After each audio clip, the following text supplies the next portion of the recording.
This podcast is sponsored by nobody. Hey dudes, welcome to Splat from the Past, the only 80s themed horror sci-fi show where things could get totally radical. Now today I will be welcoming back my good friend Heather Taylor. She, of course, sells merchandise at conventions in the Bay Area, and she's a teacher, and I'm having her back on the show today. We're just going to catch up. We haven't talked since last November around election time, and October, November around election time. It was me, her, and her husband, Streffen, but today it's going to be her, and we're going to talk just about shit. That's all. Nothing's really set, of course. I mean, there's things I want to ask her about, like her school having a new location she posted on Facebook, and of course tell her what's going on in my life. She'll tell me what's going on in her life, and it's going to be fun. It always is. I adore Heather. So yeah, here is my new interview with Heather Taylor.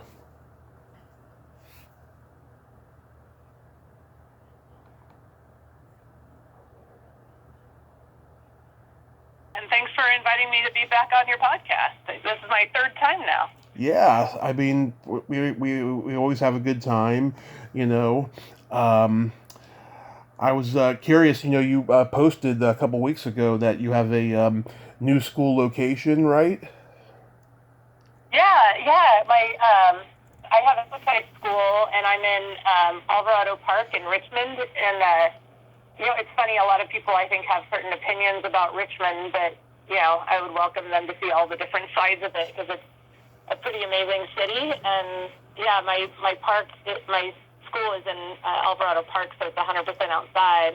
It's just gorgeous. It's if we weren't in a drought, there would be a creek running through it, and then it's beautiful, and we're all getting to know the neighbors, and we're constantly seeing things we've never seen before, like a little deer mouse came up to us while we were eating snack, and we're sitting there watching the most adorable little rodent you've ever seen. It looks like an anime creature. It's all head and eyeballs with the rest of its body, this little teeny body. And a horse went walking by with a guy riding on it in the street. Just crazy stuff that you wouldn't get to see otherwise. Coyotes, we've seen coyotes a lot actually, and chomping down on the local rodents, and it's just it's a really idyllic way to be teaching kids, I think, is by getting to be outside and out in the world, and having a far deeper understanding of biology and friendships and relationships with the earth and with each other than anybody would get in an indoor school. So I'm pretty stoked. It's called Outside School. Nice.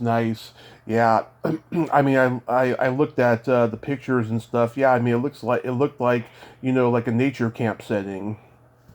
Yeah, exactly. We're eating blackberries, and it's really cool. The kids, once they know where the different things are in the park, they get to pick where we go, and so never the same day twice. We've got something like 2,500 acres to play around in, so you can't go wrong with that, And the other cool thing is, since it's outside, and we're wearing masks, we're not transmitting coronavirus. So the other benefit to outdoor education.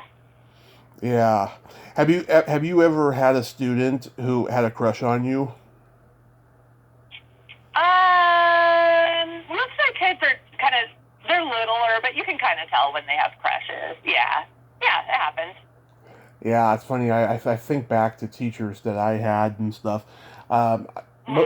Mainly, let's see, when I was in 7th grade, I had this PE teacher that I had a crush on, and I remember one time. Okay, so I missed a lot of school throughout junior high. I just did not like junior high at all. It was the worst time of my life, and worst time for my family life. And I remember I went to school. I was supposed to take this physical test for PE, and she gave me a private session to make up for it. And during that session, I remember like, I don't know, she was like holding on to me while I was like, doing sit-ups, and I was like, yeah, this is the life, Yeah. That's kind of weird, though. Like, that your teacher would do that. It seems a little odd.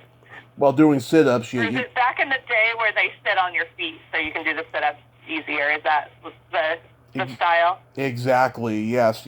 Well, everyone kind of has to, even now, when you're doing sit-ups. I don't. I mean, unless they have something that they can, keep to hold your feet or something. I don't know, but yeah. I mean, back then, that's all you had. Yeah. No, I do a different style now because they say you're not actually supposed to raise your head up to your knees like we did in school. So I do a different, a uniperson sit-up. I don't need anybody to sit on my feet anymore, at least. But yeah, exercise has changed a bit, because I think they're realizing what works and doesn't. Although most of the exercises I do are totally classic, old school weightlifting type exercises. They haven't changed. No. Was there any teachers that you had a crush on? Oh yeah, growing up, I had crushes on a couple of teachers, but I think kind of everybody does. I don't know. I wouldn't imagine somebody wouldn't. Yeah, it's kind of universal. Um, you Yeah. know, the Police did that song "Don't Stand So Close to Me." That's kind of Right. that's kind of a song about how the boundaries are pushed. And of course we've seen it a lot in the news over the years. Yeah, yeah. Well, that's a whole other territory, though. Than crushes. That's definitely talking about people being in positions of power and taking advantage of that. Against people who are too young for them. Yeah, I mean, to know better. I've talked about this before, but I lost my virginity to my high school guidance counselor, and I was 18 at the time. Oh, I didn't know that. That's crazy. Yeah. It was graduation night. It was right after we came back from the graduation party. Everyone had gotten off the bus. The whole school was clearing out. I was taking one last look of the school and everything because I had an amazing 4 years there, and I was just like, God, I don't know what my future is going to hold, but I had a fun time for 4 years. And then all of a sudden she sneaks up on me and she's like, hey, you can't go home yet. I got a surprise for you. She had like 2 sleeping bags in the back seat of her car, and she's like, let's go to the football field, and we did it. Sounds like she's done that before. I don't know. I mean, she had only been there 2 years. She came my junior year, Mm-hmm. and I had some inappropriate moments with her before that, but never made any contact, But yeah, I mean, it was a lot of fun. I felt like I did something good for her because she was probably in a loveless marriage, at the time. Uh-huh. Yeah. Right. Yeah, That's pretty wild, though.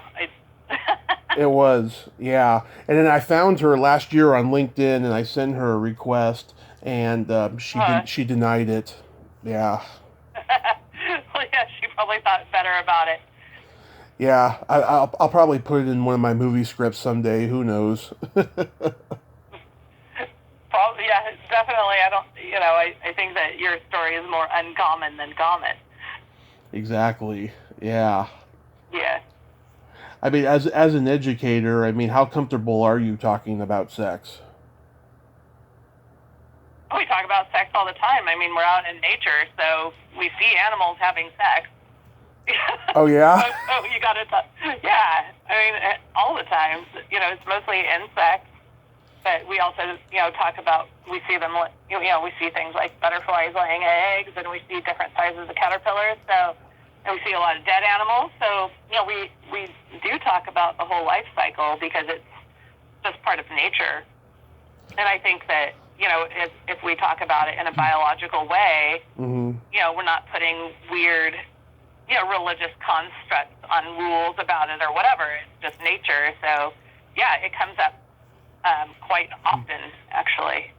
So, and then, one of the things that came up this summer was one of the kids said something about me being a mom, And I'm like, I'm an adult, and I'm a female, but I'm not a mom. And Yeah. like half the group was like, what? It's like, yeah, just because you grow up and you're a woman does not mean you have to have a mom. And they're like, Yeah. whoa. So, I think that a big part of what I do is turn things that, kids haven't really been exposed to or thought about, or maybe have been exposed in a religious way or a fearful way, and just sort of just talk about it in a natural way that, these are just things, and that's the way it is, and I think it helps take a lot of fear away for them growing up and realizing, they don't have to be parents when they grow up either if they don't want to, or if Right. they can't, there's not a stigma against that, that it's just a thing. And I think that, my role really is, in having, speaking these biological and fact of life type truths.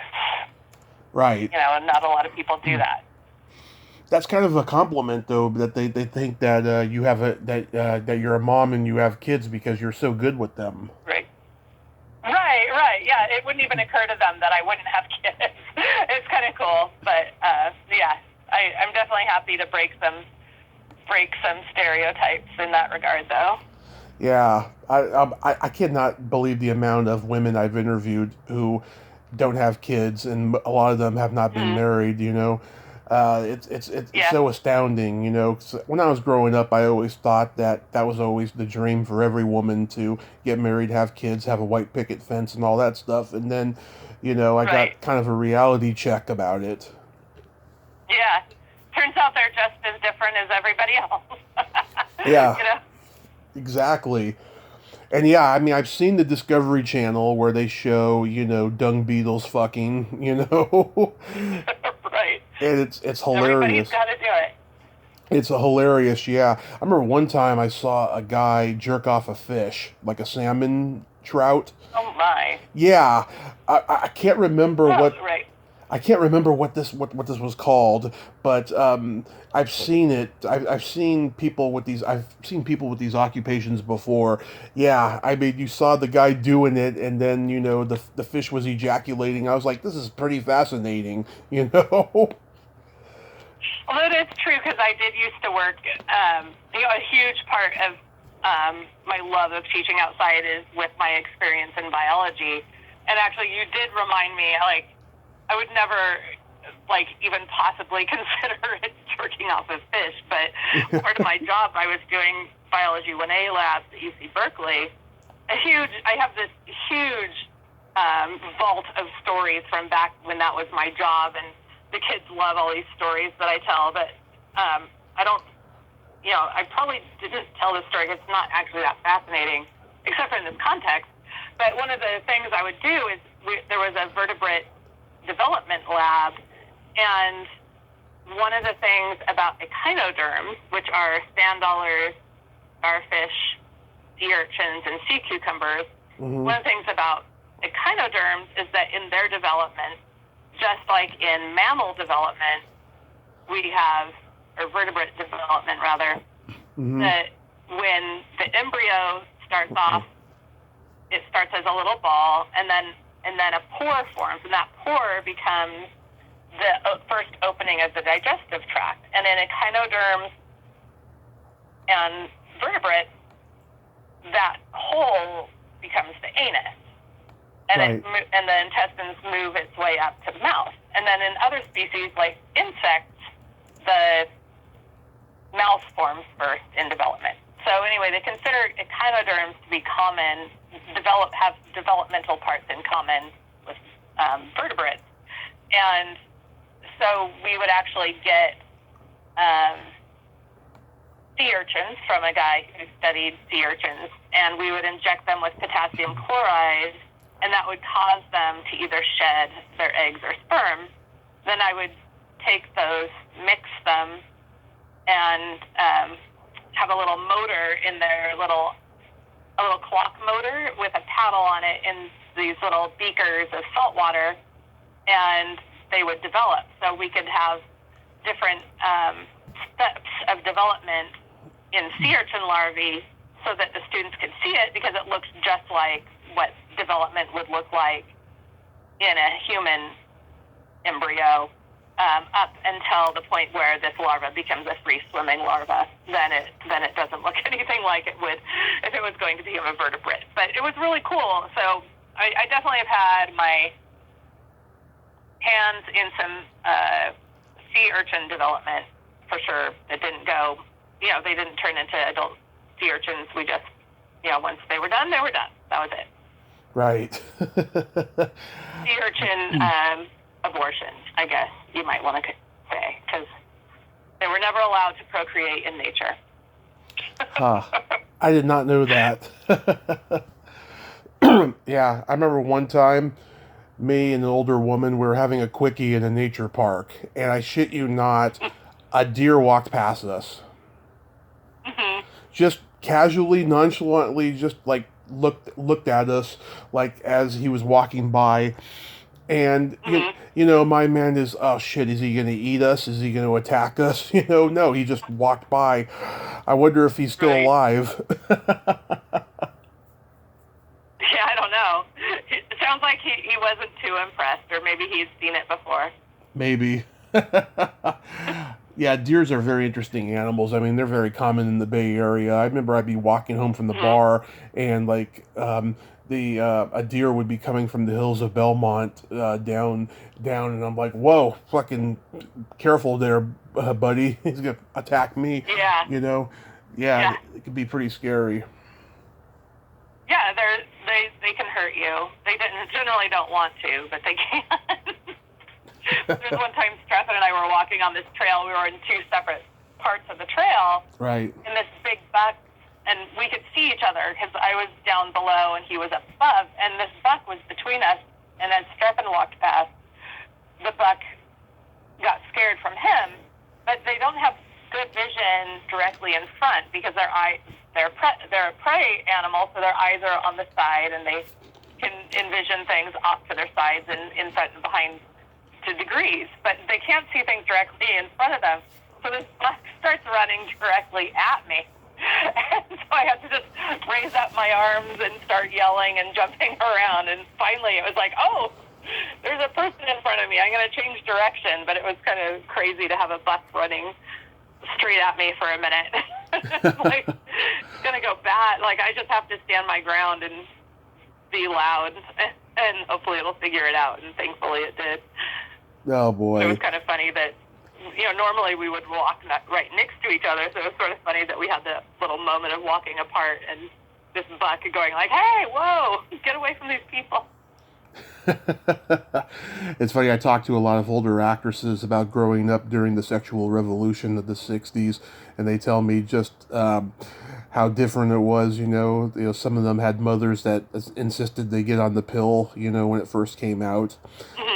And they had gay friends in the theater who were in the closet, and they, back then, they wouldn't brag about having sex. It was just a completely different world.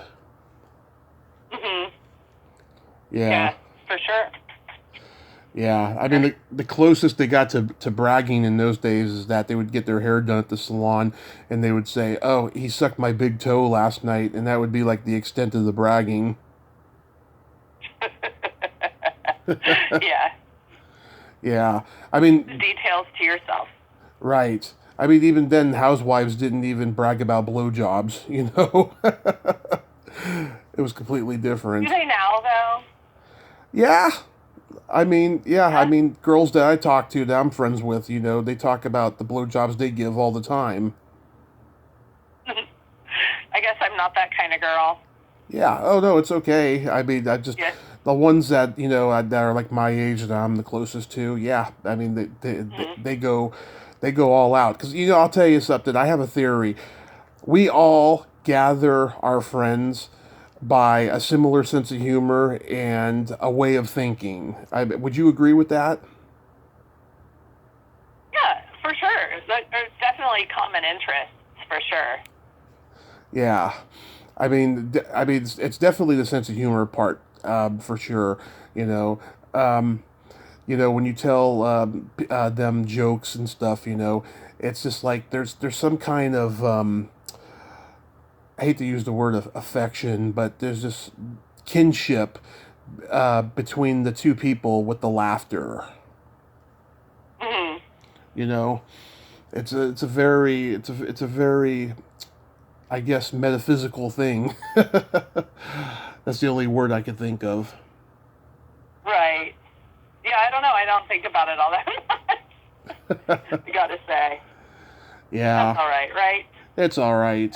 Yeah, I'm considering writing a humorous erotica book about my past sexcapades, because I'll tell Mm-hmm. you, for 2 years, I worked as a bouncer at the Swinging Door in San Mateo, and I got laid Mm-hmm. so much in that place I could write a book, and I do plan on writing a book, like I said, because I've been working on two books since the year began.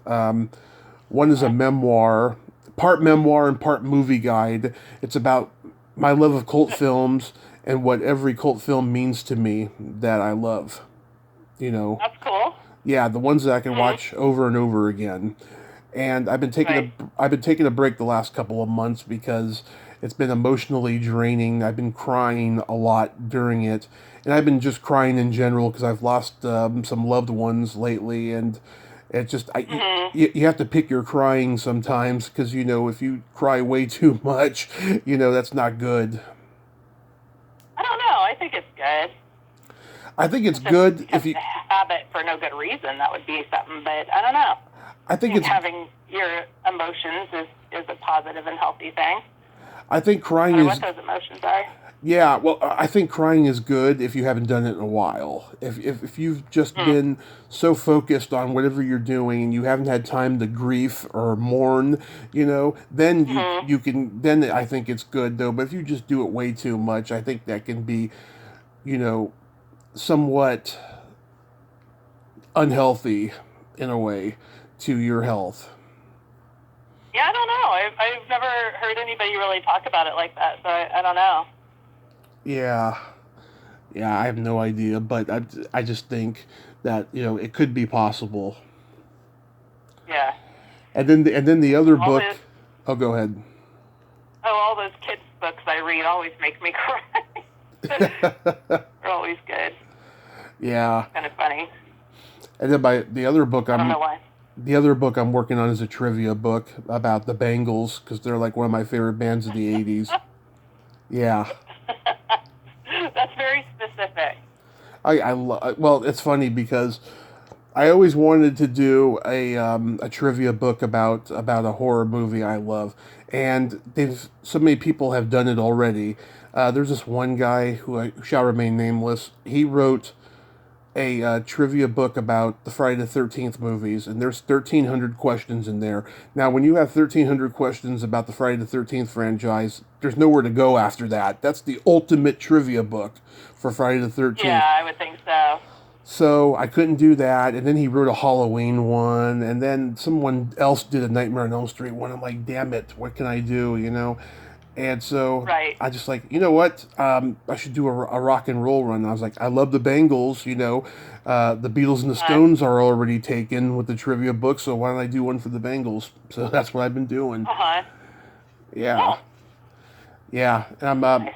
I should be interviewing the original bass player, who's now the current bass player. Just before COVID happened, they did some Mhm. shows, and she was with them and stuff.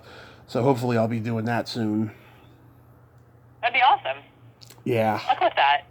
Oh, thank you. Yeah, I've just written articles, and it's hard enough to write an article, so I can't quite grasp how really, really hard it would be to write a whole book. Are you good at writing articles? Did you write for your school paper?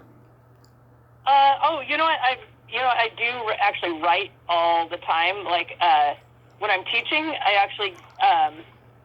I document everything. I take photos and videos and stuff, and I actually write to the families every single day with highlights from the day. So Mm-hmm. I actually write constantly, and then I have a blog that I write once a month but then I did do my most recent, more formal writing was I did an article for Young Children, which is the journal of the National Association for the Education of Young Children. I wrote an article about confronting fear while teaching in the outdoors. And so that was really, really hard because it was I wrote the article, then they send it to peer review, and then the peers ask questions and you respond through the writing, and then eventually it gets approved. But it takes about a year or so to write an article like that. So it's a pretty intense process. And my article ended up being more than twice as long as they wanted it to be, but I couldn't fit everything in that they wanted. It was supposed to be a 3,500 word article, and it ended up being 8,000 words. I hate that. I hate that word count thing. I think it's really difficult. I don't think that they should, do it based on how many words, I think they should do it based on sentences. Well, except that they have, they're producing a publication. It wasn't just online; it was also in print. And actually, the print one they did cut out a lot more of it than they put online. But they do have to consider how many articles they want to produce on a monthly basis. So that's why they're doing it by the word. Yeah. I regret not writing for my school paper. Had I known that I was going to be doing this in the future and be good at it, I would have written for my school paper and interview people then, But I was just so focused on, trying to be an actor. I auditioned for one school play and fucking hated the process. I was like, I'm never auditioning again. I'm just gonna, someone wants me for something, I'll do it based on my personality and all that shit, but I'm not gonna audition. I just think that it's the most terrible process in the world, But I loved working backstage as a prop handler and stuff in school theater. It was great. Oh, me and the other prop handler, we used to tell each other dirty jokes constantly. We used to just whisper them to each other. It was a lot of fun. Mm-hmm. Yeah. Yeah, I haven't. It's so funny. I've done so much. I in high school, I was there to have fun. So I definitely, all the things I've done in my life are not based on anything I did in high school, and in fact, most of it's not even based on anything I did in college. It's just, my own life, all the experiences I've gathered up until this point, But yeah, writing is a huge part of my life now. But yeah, basically in school, I would just do the minimum required to get by. People ask me, what were your best subjects in school? I said lunch and cheerleader finger bangs. Oh boy. Don't worry, they all consented. Right. Because we live in this... And those ones were at least your age. Yeah, because we live in this era now where everyone just gets nervous by any kind of irreverent, aggressive humor, Mm-hmm. And so I have to, explain my jokes every time now. It's fucking annoying. Oh, boy. Yeah. I'm always constantly afraid that someone's going to ostracize me for something. Always. Right. I know, you see it every... It could happen. Yeah. I know, you see it in the news, you see it just everywhere. I don't know what's happened to our world. I mean, I understand that society is progressing, but not everyone feels the same way about a lot of changes being made. It's just like in the 60s when everyone was demonstrating against the Vietnam War. I don't know. I think that if we're not paying attention to the changes being made, then we are just going to be dull, old, hateful, old people instead of actually getting on the bus and realizing that we have to start treating people a different way than we were accustomed to growing up, or thinking about it in different ways, That, I'm definitely not interested in becoming old and crusty. I mean, kind of to a degree, but not to the point where I'm denying, people their due, and acknowledging and uplifting and being harmonious with other humans, because I think that that's a lot more important than it is to just decide that I'm getting old and I'm going to be an old fart and fuck all y'all. I'd rather learn what younger people are having to say and why, and then, realizing that a lot of the places they're coming from, are coming from a good place in the heart, and, why not jump on board with that? Yeah. Well, I mean, do you think that we're hateful because of our sense of humor? Is that what you mean? No, I think that, in general, no, I don't think it has to do with a sense of humor. I think it has to do with, growing up in racist and sexist culture, and then realizing people, don't necessarily think or act like those ways anymore, and it's probably a good thing Yeah. for people to change their attitudes and opinions and actually show respect toward others. And, if you don't feel like that, then keep it to your damn self. Yeah. I mean, just there's so many hypocrites out there, It's just it's crazy, But that's a whole nother thing. So as far as horror cons go, I mean, I was looking forward to going to one this year. It's too early to say, but I may be, if COVID doesn't fuck it up soon, I might be hosting a series of panels at a Comic-Con soon. Oh, cool. Yes. There was a podcast that retired that was doing the panels for this one convention owner. He has like 4 conventions that he does a year, and it's been really tough for him. I think he did one this summer, if I'm not mistaken, and it went well. But let's see what the future ones hold. But they retired, and so I said, "Hey, what about me?" And so I'm waiting to hear back from him. So hopefully it'll happen, because I just want to get my feet wet in the panel hosting world. Yeah, for sure, it's fun. I'm always working for the November Fire booth when Streffen goes and does panels, but they always sound like a lot of fun. And I think it's cool.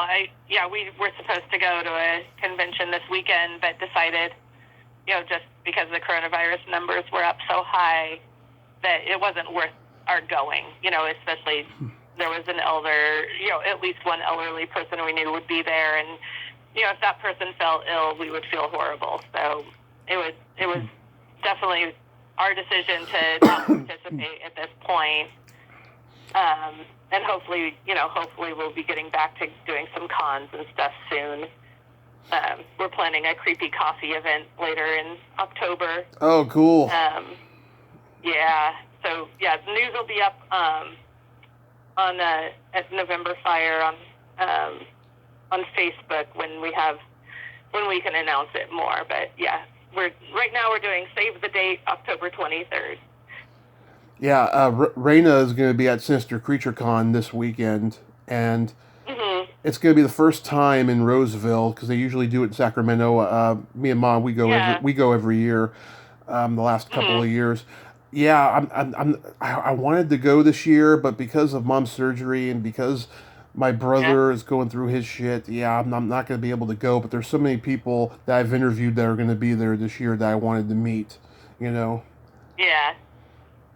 They're going to have. I just think it's okay for this year not to be the year that things happen. Right. Again. Right. Last year this was the same. This year is the same. But I think it's okay for things. Like you're saying.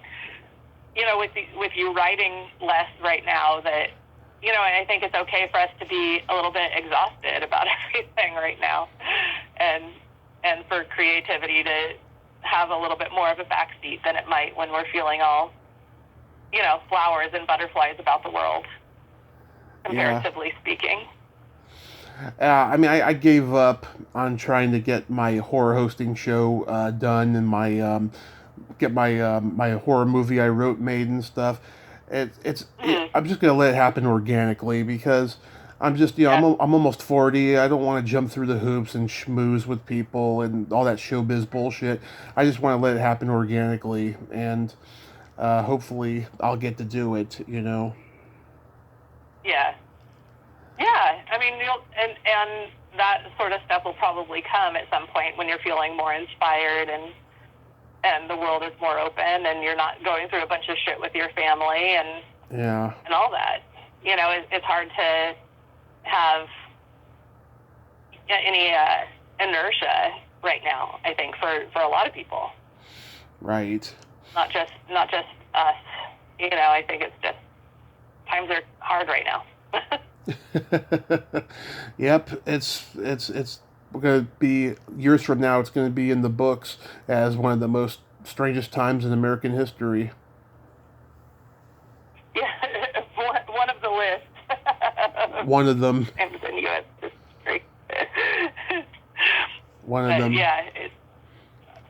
Yeah. So when does your new school year start? It starts the day after Labor Day. Day after Labor Day. Nice.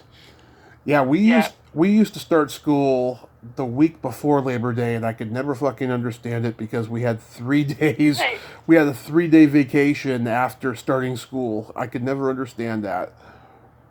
Yeah, it doesn't make any sense. That's one of the reasons I started the day after Labor Day. I'm like, nobody wants to start school in August to begin with. No. Like, that's what a lot of schools do now, is start in August. Apparently, it's so that they can get all the material covered that the testing will be on, which just seems so ass backwards to me. So, yeah, I start the day after Labor Day so everybody can have a proper summer. So. Yeah. Yeah. My elementary school started year-round school after I left, and I was so fucking glad I didn't get to do that. Oh, yeah. Yeah, I think it's nice for parents, who are working to have that, but I think everybody really needs a nice summer. Yeah, and in my middle school, they wear uniforms now as if it's a Catholic school. Mhm.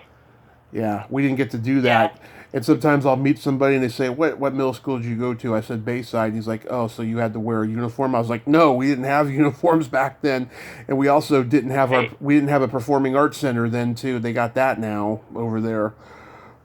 That's fancy.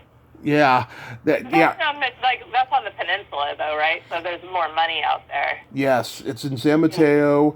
It's right where the sewage plant is. So that school has always had a bad reputation because of the sewage plant. Stinky. Oh, it is terrible, especially in the morning. In the morning time, it was the worst. And then afternoon time, it would calm down. And then just as we were getting out of school, it would start up a little bit again. Yeah, I had a class at UC Davis once right next to the hog barn. Oh, boy. In the summertime, that was stinky place to have a class. A temporary building next to the hog barn. Yeah. Yeah, I mean, all the middle schools on the peninsula, they all had disadvantages. Like Abbott Middle School, they were on a hill, and you had to be very careful walking up that steep hill. And then there was let's see, Burrell Middle School didn't have that much of a disadvantage. There was this tunnel that was like right there in the middle and stuff. And I was a tall kid. I had to go there for summer school. I was like, oh God, I hope I don't hit my head on this. I didn't, so. But it was pretty tall. And then Bowditch Middle School, they had seagulls like shitting all over the place. I went there. Yeah, we had that at my middle school, and the seagulls knew to come over to the field for lunchtime. So. Right. Right. I went there for summer school too, and I saw all that going on. And then I lived right around the corner from there for a while after high school, and nothing changed. There's just seagulls all over the place, flocks of them. Yeah. Well, kids will never change and will still continue to drop their food, so the seagulls will continue to show up. Yes. So I found this poem that I wrote when I was about 15 years old. I wanted to impress this girl that lived like in our apartment complex, like right across the way, right? And it worked. And so it's a cute little poem, and it's one of those poems you hear it and you go, yep, that's definitely a Tommy poem. It shows what a freak I am, you know. So it goes like this. I love to be tickled, even when I'm holding a nickel. On on my belly or on my toes, I always feel like a prime rose. If you tickle down below, I'm trying to remember. Oh, I will surely giggle, and then followed by the inevitable toe wiggle, something like that. I don't have it in front of me, but that's essentially how the poem went. That's cute. Thank you. Thank you. Yeah, So it worked on your neighbor. it did, yes. She was maybe a year or two younger than I was, and I was like 15 at the time. Uh-huh. And she was going to the middle school around the corner, and yeah, Uh-huh. and I think I was the first boy that made out with her, and finger banged her. So I wish I remembered what that girl's name was too. I remember her mother's name because my mother became pretty good friends with her until we moved, and then it was a weird thing. She helped us move into our apartment that we were in afterwards, right? And then Uh-huh. never heard from her again. And I asked my mom why, and she's like, "Oh, don't fucking talk to me about that bitch." I was like, "Wow!" And to this day, she still won't tell me. That's weird. I wonder what happened. I have no idea. I have no idea. Doesn't sound like your mom either. Oh, my mom can be that way. Something happened. Oh no, Yeah? my mom can be a pretty aggressive Italian bitch when she wants to be. Awesome. My mom's a whirlwind of personalities, not just the one that you've seen, but she's got a lot of Right. them. Yeah, Yeah, that makes sense. I mean, I'm running into her in public, so exactly. yeah. So I got a couple jokes for you to wrap this up. Okay. What do you call a boy that doesn't masturbate? I don't know. A liar.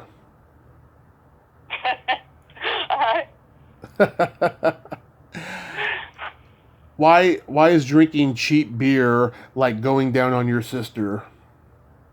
Ew, I don't know. The taste is the same, but something about it is still not right.